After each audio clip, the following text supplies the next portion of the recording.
Hi, my name is Martha, and I am a certified death doula. I help people with their transition from this life to the next, and I help people walk their way home, making all the preparations and arrangements and thinking through all of their wishes of how they want to have a better death. So, with that in mind, I have this podcast of Tales of a Death Doula to talk about all sorts of life lessons that I have learned by studying about death. And I've done a lot of study about death. I'm a bit of a philosopher on death, and I have read so many traditional texts such as the Tibetan Book of the Dead and meditations by Marcus Aurelius and meditations by the Buddhist monk, a lot of Lao Tzu, a lot of studying Buddhism and the Christian faith. I grew up in the Baptist church, so studying the Bible all my life and studying the Christian faith, studying about Hinduism and all of the Hindu traditions, and just studying world spirituality, world religion, and how humans throughout history have dealt with that big transition of death and dying. It's fascinated me throughout my entire life, seeing how a Paleolithic man had buried their dead with flowers and, in burial spots that were sacred, and all the way up through Egypt, seeing how they prepared the bodies and did all of the cremation and not cremation, but they did all of the fluids, taking all the organs out and preserving their dead, and how different cultures today deal with death and dying. I know that I am American and I live in America, and we don't deal with death very well in our culture. We kind of ignore it and we pretend it's not there, and we want to stay young and stay vital and stay in our 20s our whole life. Everybody wants to look like they're in their 20s. And as I have gotten older in my life, I'm going to be 55 this year. It's been real important to me to really think about what life means and what this whole transition process that we all are going to face, we all die, and what does that mean, and why does it have to be so scary and so fraught with fear? And so really my purpose for this podcast is to talk about transmuting that fear into hope, and really getting down deep into the essence of transition and what that means, and what it means to transition from this life to the next, what it means throughout your life. We go through so many transitions throughout our lives. We transition our bodies as we grow. When we were a baby, I no longer have my baby body. I had my teenage body, and then I had my young adult body, and now I have my middle-aged body. These transitions happen throughout our lives. They happen throughout our relationships. Your transitions flow from one relationship to another. Sometimes you outgrow a relationship. Sometimes that relationship needs to go away to let you experience something new. That's a transition. And so we experience these little deaths. They're like little deaths throughout our lives, and they can be scary and frightful. Some people fear change, and some people are so afraid to let go and so afraid to move in a different direction than where they've been before. And that unknown aspect of change really frightens a lot of people. And it frightens me too, don't get me wrong. I've been frightened many times by the transitions in my life. But going through them And knowing what I know now and experiencing them has really led me to this point today where I'm at right now. We're in the middle of August, and it is a lot of accepting, letting go of the fear, really, really, really facing the fears that I have about life and death, and love and trust, and all those fears that we have of money, and all of these things about that we deal with in life. How's it gonna go? How's it gonna happen? Am I gonna be okay? What's it gonna be like? These fears can really hold us back. And this week, last Monday, I woke up suddenly in the middle of the night. It's 3 a.m. and I had a really profound, it was a lucid dreaming kind of experience where my grandmother was with me. And it was more than just a memory. I was really back in church with my grandmother, who was singing the old hymn, I Surrender All. And if you're in the Christian faith, then this is an old hymn that's been around for forever. And it goes, I surrender all, I surrender all to thee, my blessed Savior, I surrender all. Please excuse my voice. But that's kind of the theme of that hymn. And I woke up with being in church with my grandmother standing right next to me. I could feel her hand, her old little hand that I used to hold when I was young. I could feel her hand, and as we were holding the hymnal together, it felt real. It felt really real.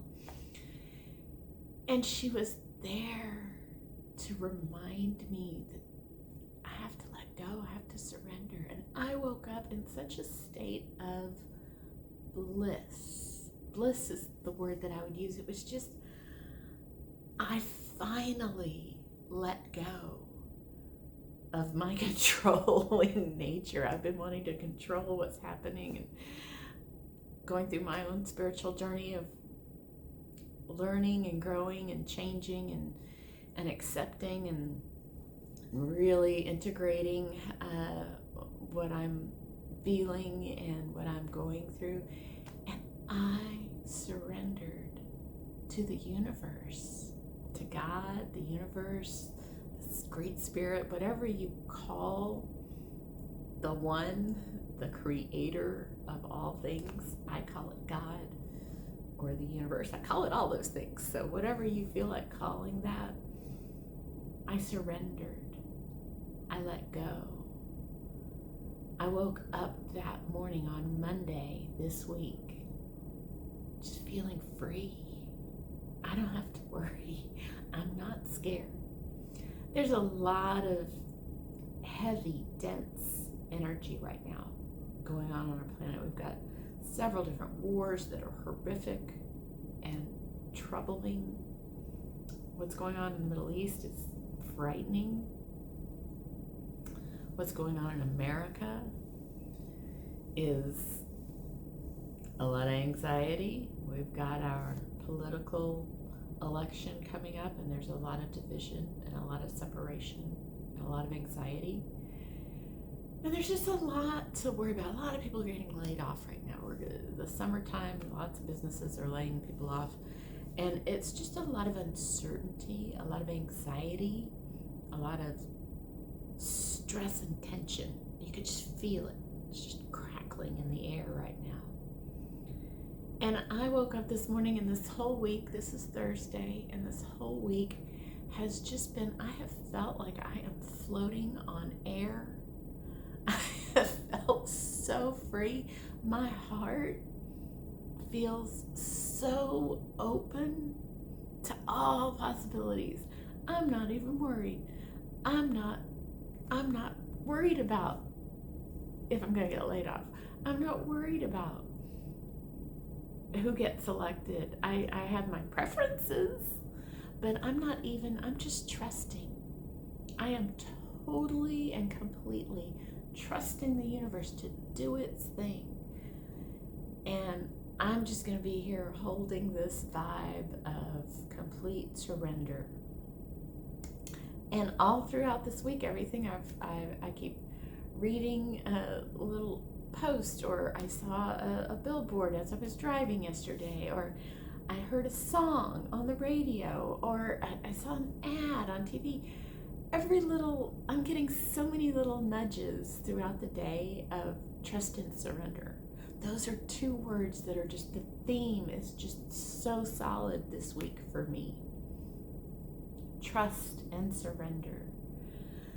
I will say that I've had a hard time trusting God. It's been a struggle for me. Half the time I wonder if God knows what's up. Do you know what's going on down here? And do you know how hard this is, and what a mess things are? And it's been real hard for me to trust God, and that everything is working out for our highest good, and that all is well, and that we're exactly where we need to be. Again, my controlling nature, I want to be ahead. I want to know more. I want to know exactly how it's all going to work out. I want to control how it all works out. I want it to be with ease and grace, and I want it to be so easy and peaceful, and I want these transitions that we're all going through right now to be just smooth sailing. But it's not up to me. I am not the one making all of it happen. It's so much bigger than me. It is God. It is the universe. It is us creating it together. We are all in this together, and we are all creating something so much more beautiful than I can even begin to imagine. And just this week, I trust us. I trust us. I trust us to do this in the most beautiful way. I trust us to look at one another and realize that we are all in this together. I trust us to put away our hate and fear of the other, and to look at each other as brothers and sisters that we truly are across this planet.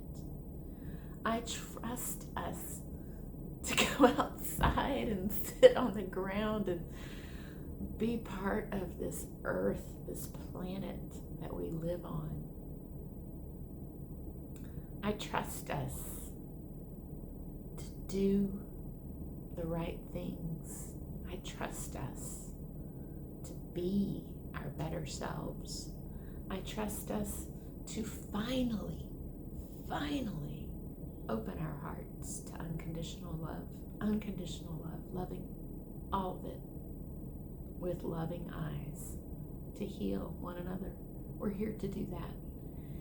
And I have finally, this week, let go and surrendered that it's all going to work out. I have a quote on my refrigerator, a little magnet, it sticks on my refrigerator, and it says, "Everything works out in the end. If it hasn't worked out yet, it's not the end." I love that. And I'm feeling that this week. Really, really feeling it. That everything works out in the end for our highest good. If it hasn't worked out yet, it's not the end. Keep going. Keep trying. Keep getting in that heart resonance space. And that brings me to talk about that heart vortex. Recently, I saw a video of a doctor who was showing that the heart, although we always think of it as a pump that has two valves, it's a pump, and it is, but it's more than just a pump. This doctor was showing an autopsy of a heart, and it wasn't gruesome or anything, it was just, a heart that he was unfolding and unraveling, and the heart muscle turned out like it looked like a long, almost like a tenderloin piece of meat. It was a long, narrow muscle, and that this heart is kind of folded in on itself and around and swirls. It's a spiral. Isn't that so cool?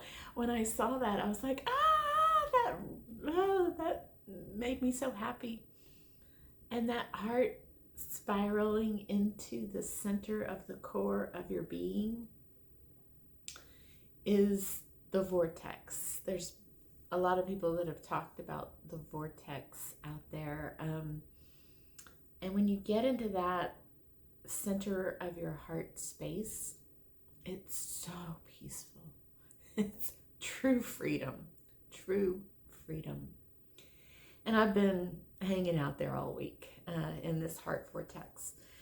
And it does, it feels like the eye of the storm, just like a hurricane is a spiral. And in the middle of a hurricane, if you've ever been through a hurricane, when that eye of the hurricane passes over you, everything goes still. Everything's blowing like crazy. And then all of a sudden, everything is still and calm before the eye moves on, and then it gets crazy again. But just knowing that that's what's going on in my heart, that my heart is a spiral vortex, and that if I can stay in this heart center, then I can ride out whatever storm we go through, whatever comes to pass. This fall, it feels like a lot. It feels like there's things happening. There's heavy energies flowing in. The sun is giving off plasma rays. It's having, big plasma explosions that are happening, that are hitting the Earth's magnetic field stronger than it's ever been measured before. The sun is really giving us a lot of energy right now. So the energies are very high. And so getting into that heart space of being at peace, being safe in your heart, even with all the spiraling energies all around us, is so important. So let's do a simple heart meditation together, how to get into that heart space. It's really just as simple as thinking about your breath. So if you want to put your hand on your heart, just feel it beat for just a minute. Just close your eyes.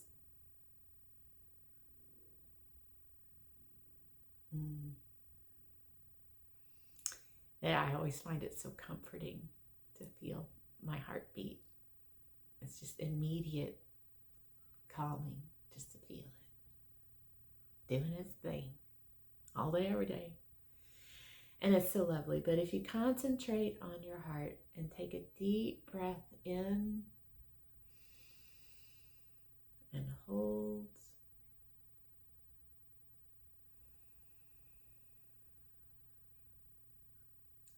and release, that breathing in and holding with a pause, and then elongating the release to be longer than your inhale,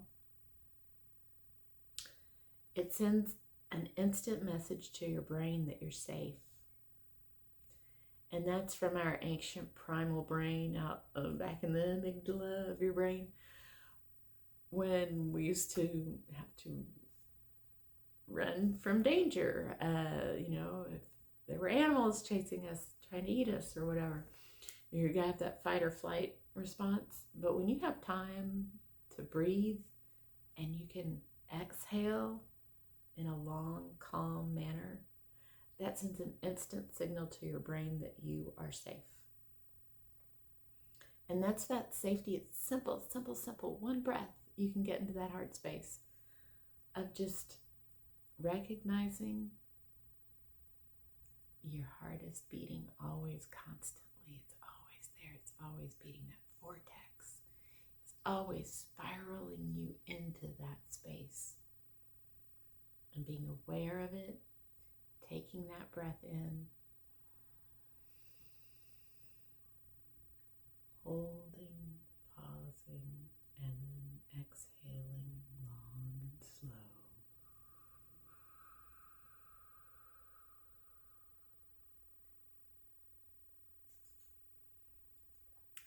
what that does in your body. There's a wonderful video that I'll have to link in the comments in the description on this video about what it does in your body. It sends a signal up through your vagus nerve. Your vagus nerve is your primary nerve that goes up through your, connects into your heart, connects your heart to your brain, basically. It goes up through your base of your brain and connects your heart to your brain. And that's the main connection between your heart and your mind. And so calming into the heart, kind of drawing yourself out of all your crazy mind stuff. I call it the monkey mind. This wonderful photo. There's a painting at a store here in Dallas. I should really go buy that painting. I love it so much. It's about a monkey, and she has all these flowers in her hair, and she's just like, this is your monkey mind. Your monkey mind going, oh, what am I going to cook for dinner? What are my kids doing? All this stuff, all these thoughts. When you can calm the thoughts and go into your heart center and kind of draw your attention into that heart space, it sends that message through that vagus nerves, go up through from your heart to your brain, and it sends a message that you're safe, and it instantly calms you. So all this week, the surrender, trust, safety, ways to kind of stay in that heart space have been really what I've been concentrating on all week. I have basically been living on my grounding mat and my grounding sheets. I sleep on a bed sheet that is a grounding sheet. It plugs into your electrical socket in your wall, and it sends an electrical current that grounds you to the earth's resonance. So it's a grounding method that you can do when you're sleeping. It's so easy. You just sleep on the sheet and it grounds you. I also have a mat that I sit on, or that I put on my feet when I'm working. I have it at my feet. Again, to send that grounding cord, grounding electrons through it. You're releasing your electrons into the earth, basically, and the earth is sending positive electrons into your body. So you're releasing your negative electrons and you're getting positive electrons into your body. Really helps to kind of calm you. So if you're anxious or stressed or worried, it really helps to ground. Some other things that I've been doing is getting some essential oils that will help as I kind of go through and experience all of these energies in your body. You actually hold old traumas and old stresses and old worries, and your hormones in your body can be affected by that stress and that worry. I've had an old shoulder. When you get to be 50, your birthday present, it's the 40-year-old shoulder or the 50-year-old shoulder, whatever. Whenever that happens, most people end up having some tendon issues in their shoulder or their elbow. Get the tennis elbow, the tendons in your elbow. So things start starting to ache. And I've discovered a new cure for the aches that really seems to work for me is frankincense and myrrh, which I had never known that before. You hear about that in the Bible, that the 3 wise men bring frankincense and myrrh to baby Jesus. I didn't know what that was for. I thought it just smelled good and it's perfume, but no, it's not. Frankincense and myrrh are actually for aches and pains. So, very practical gift. But if you rub frankincense oil on your achy joints, I don't know how it works. I have no idea the scientific reason that it works, but it really honestly does work. So I'm taking a page from the Bible and rubbing some frankincense oil on me, and it's helping with the achy joints and aches and pains. Again, energy, your body is an energy conductor. Our planet is an energy conductor. Our sun is our energy source. As the sun sends out, these plasma rays that it's having explosions right now a lot, and sending out these plasma rays, they go into our magnetic field, and there's a vortex around the Earth's magnetic field. Your body has a magnetic field and a magnetic vortex as well. We're on this earth. We touch the earth. There's an energy exchange and connection when you touch the earth. That's why I've been trying to get outside as much as possible and do some gardening and even just walk barefoot in the grass. All these things are related, and as your body is dealing with all of these extra energies and stresses in our cultural environment, your body has more energy that it has to pass. It has to pass out that negative energy, and we're all like kind of going through it right now. Releasing old traumas in the body, moving. Movement helps to get these kind of things out of it. Dancing every day in my living room. And as I get ready in the morning, dancing in the mirror. So all these ways are ways that I have found that really help me to try to relax, release, receive. I'm going to show you my tattoo that I got earlier this year, my shaman. It's kind of a light tattoo. It says relax, release, receive. My shaman gave me that as my mantra, to relax, release, receive. And I'm finally doing it this week. I'm feeling like I am relaxing into the unknown, and I'm releasing all control so that we can receive the blessings and the goodness and the holy energies that are coming through right now. So I hope that this video maybe helped you think of some different ways that you can start to trust and surrender, relax, release, receive in your life. It's all about letting go right now, trusting God, trust God, trust God, like for real. The universe has your back. That's Gabby Bernstein book. I have some oracle cards for the universe has your back for real. Like you need to trust, and we all need to trust right now and just let go. Trust God. Choose love in everything you do, in every day, every relationship, every communication that you have. Try to choose love over fear. If you are dealing with a lot of fear and anxiety, face it. Facing your fear is the only way to get through it. Face it, understand why. Try to learn the lesson that this fear is here to teach you about love. Every fear is teaching you a lesson about love. Everything that you are afraid of is a lesson in how to love. How can we learn these lessons, release and let go of our fear and our need to control, and surrender to the universe so that we can receive the holy blessings that we are being gifted right now? If this video was encouraging to you, please like and subscribe to my channel, Tales of a Death Doula, where we will be continuing to discover more lessons in how to live a better life, from how to understand and appreciate more about death. Thank you for being here with me today. Thank you for letting me talk to you about my themes of trust and surrender, and I hope you have a blessed day. Thank you.